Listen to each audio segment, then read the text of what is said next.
So, ladies and gentlemen, welcome to my podcast entitled Afia Talk.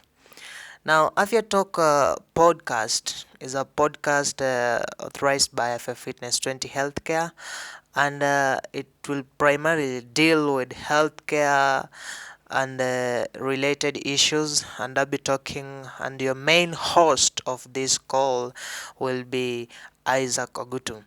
So, this is the first podcast that we are hosting right now, and on date 7, which is yesterday, it was a World Food Safety Day, and which was addressing issues to deal with food poisoning and the contamination and how we can reduce the risks that are associated with such.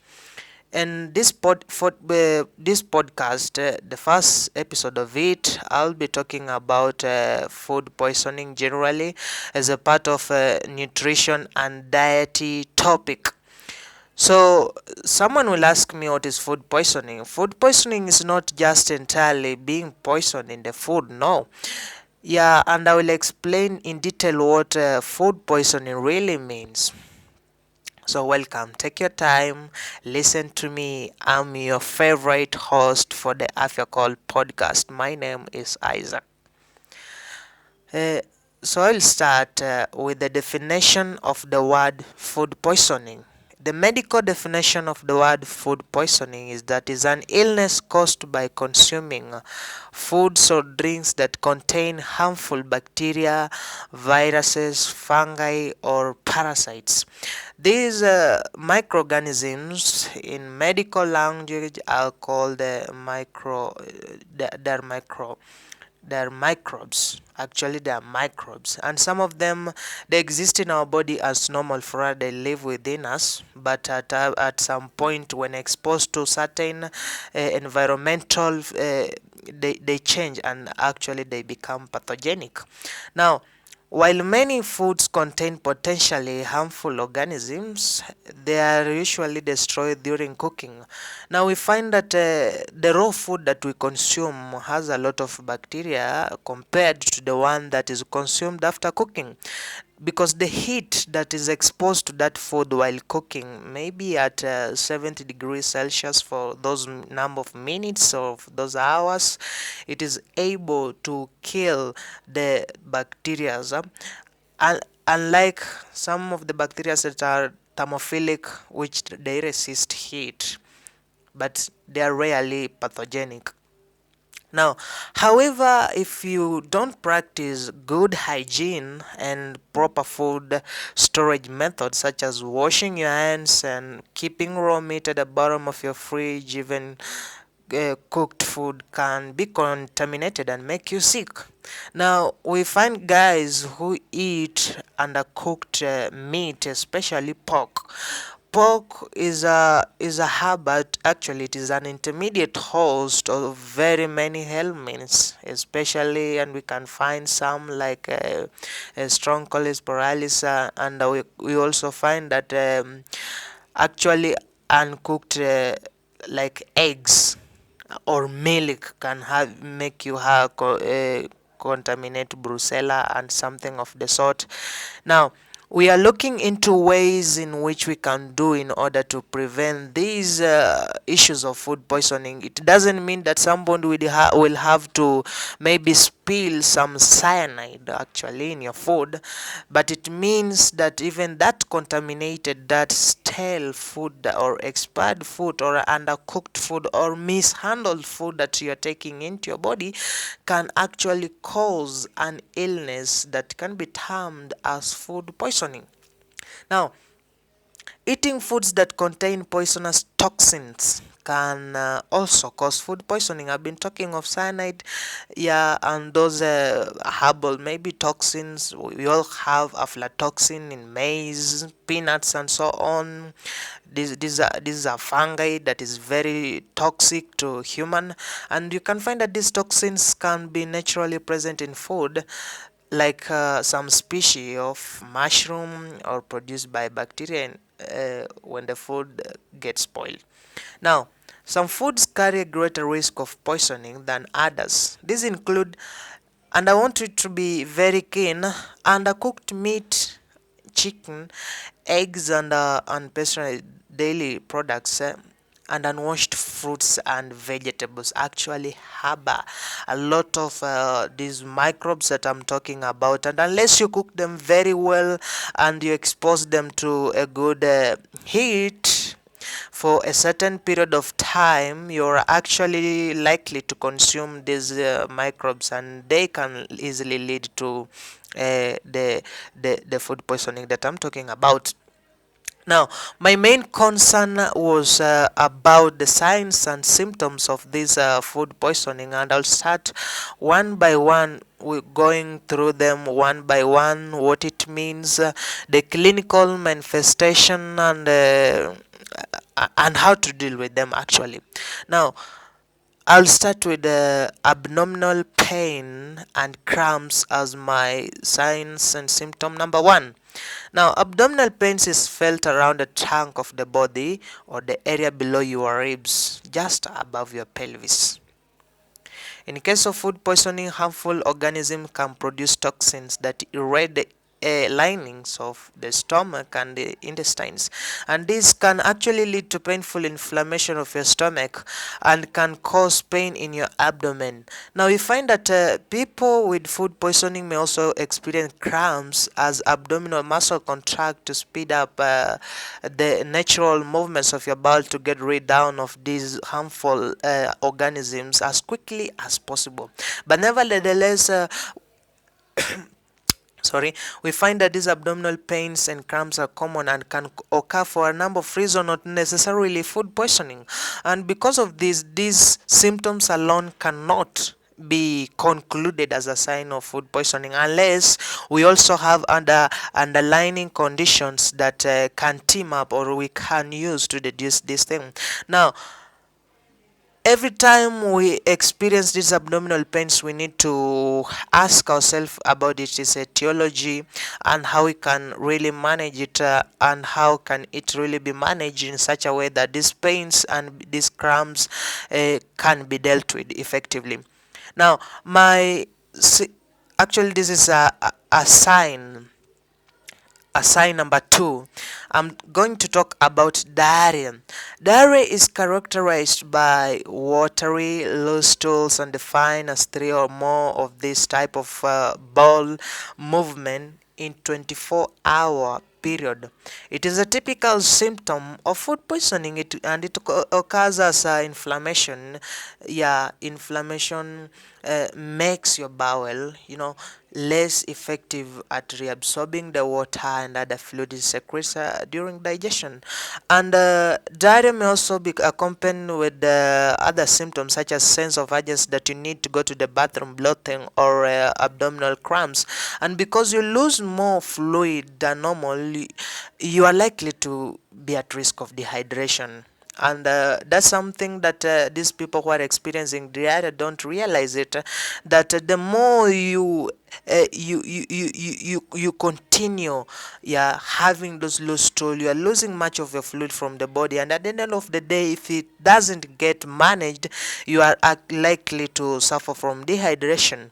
Now it is therefore that these people who are having dehydration, even if they are having these signs and symptoms to deal with food poisoning, they are advised or recommended to stay hydrated. Now, in addition to water, sipping liquids, foods like broth and soap can help combat dehydration, and you get a bit of energy if you can't tolerate the solid food. Now, how do you know that you are dehydrated when facing this food poisoning? You check the color of your urine. Normal urine is light pale yellow clear, but if your urine is darker than this, then it indicates dehydration. So you need to do preventive measurements. Now, number three, I'm going to talk about headache.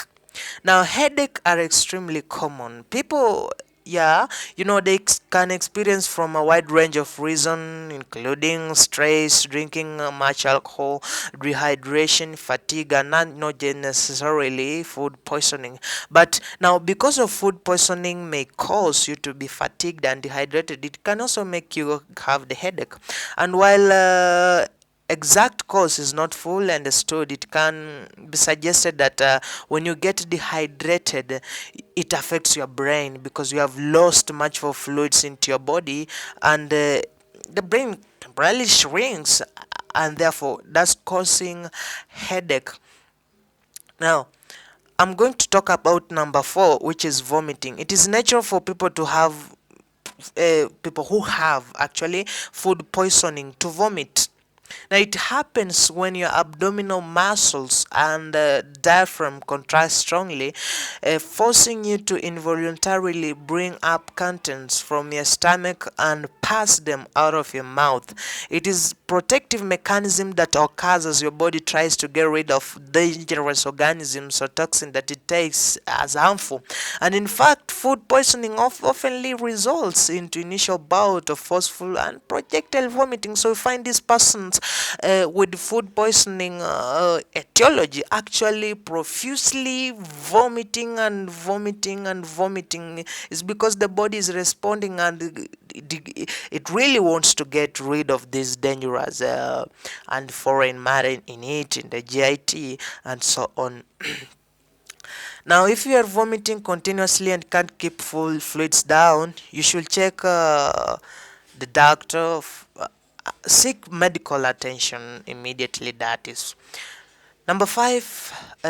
I'm going to talk about generally feeling sick as a symptom of food poisoning, and those people who have food poisoning oftenly experience loss of appetite and other common symptoms to illness like fatigue. It happens as your immune is the protector of the body. So if your immune system responds to fighting the infection as it has invaded your body, as a part of response, your body releases chemical messengers called cytokines. Now, someone will ask me, what is a cytokine, Dr. Gutu? And I will say cytokines have different roles, but as important is regulating your body immunity response to infection.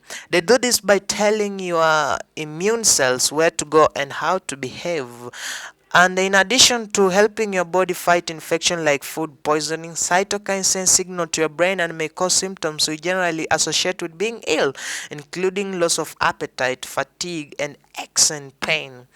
This collection of symptoms can result in what is sometimes called sickness behavior, as withdrawal from social interaction, rest, and stop eating. Now, if you generally feel sick and you suspect you ate food that might be contaminated or might be mishandled or expired, actually the body is trying to communicate to you that you have toxins in your body. Number 6 is fever.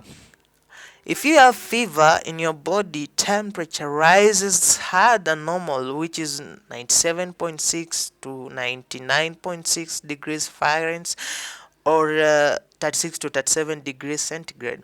Now, fevers are prevalent in many illness and are part of your body's natural defense against infections. Now, fever produces substances called pyrogens, which trigger the rise in temperatures. They are released either by the immune system or the infectious bacteria which has entered your body. They cause a fever by sending, messages that trick your brain into thinking that the body is cooler than it's supposed to be, and this result in your body generating more heat and losing less heat, thus raising your temperature. Now, the increase in temperature increases the activity of the white blood cells, which help in fighting the infection. Number 7, I'm going to talk about chills. Now, chills can cause your body shivers to raise temperature. As I've talked about fever. Now, these chills or fever shivers are a result of your muscle rapidly contracting and relaxing, which generate heat, and they often accompany fever as pyrogen trick your body into thinking that it is cold and needs to be warm up. And the fever can occur with many different illness, including food poisoning, making chills one of its common symptoms. Now, if you find yourself shivering without any reason, it may be a sign of food poisoning, so you don't need to ignore that. Number 8, weakness and fatigue. I've talked about generally feeling sick, and I'm going to talk about this weakness and fatigue. Now, weakness and fatigue are more symptoms of food poisoning, and they are due to what I've said before, cytokines. And eating less due to lack of appetite may cause you to feel tired. And both weakness and fatigue are common symptoms of sickness behavior, which helps your body to raise and prioritize getting better. And in fact, they can also be symptoms of many other illness. So when you find yourself under this weakness and fatigue, you really need to examine yourself and ask yourself why. Now, the second last, I'm going to talk about nausea. Nausea is a feeling or unpleasant feeling that you are about to vomit. You are not vomiting, but you are about to vomit, although you may or may not actually do so. And while it is normal to feel queasy in cases of food poisoning, nausea can occur for many other reasons, including migraine, motion sickness, and eating too much actually, or eating food that you are allergic to, like some people who are allergic to lactose. When they take milk or when they take something, they feel that nausea. Now, nausea is related to food poisoning, typically comes between 1 to 8 hours after a meal. Now, it works as a warning signal to let your body know that it has ingested something potential harmful, and it may be exacerbated by showing off the movement of your bowel, which occurs when your body tries to confine the toxins in your stomach. Now, if you feel nauseous, you might want to try some of these natural remedies to help relieve your symptoms. The last thing I'm going to talk about are muscle aches. Now, muscles can ache when they get infection like food poisoning, and this is because your immune system has been activated, causing inflammation. And during this process, your body releases the chemicals we call histamine, a chemical that helps widen your blood vessels to allow more white blood cells to get through to fight the infection. Now, histamine helps increase blood flow to affected areas of your body, and along with other substances involving food immune response such as cytokines, histamine can get into other parts of your body and trigger the pain receptors. Now, when the pain receptors are triggered, now it makes that part be sensitive to pain, and actually it makes you as a person feel that pain in that part affected. In summary, I've talked uh, I've talked about the 10 signs and symptoms about this food poisoning. Now, my point number 1 was abdominal pain and cramps. My point number 2 was diarrhea. My point number 3 was headaches. My point number 4 was vomiting. My point number 5 was generally feeling sick. My point number 6 was fever. My point number 7 was chills. My point number 8 my point number 8 was weakness and fatigue.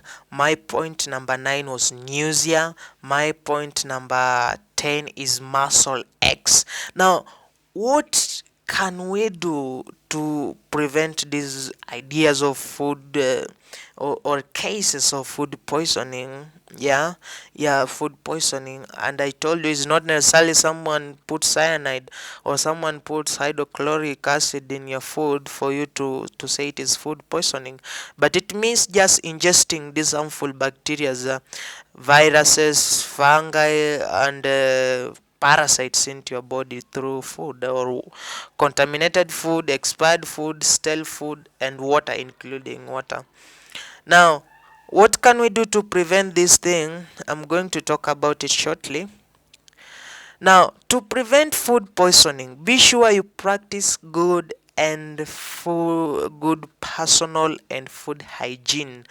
Personal hygiene means like you wash your hands regularly, you know, you you eat cooked food, yeah, cooked well. So a food that is cooked well, not undercooked. Now, it also involves ensuring your kitchen is clean, washing your hands regularly, and storing, preparing, and cooking food in the advised way. Like if the recipe says cook for 15 minutes, you're not gonna rush and cook it for 5 minutes. It will be undercooked.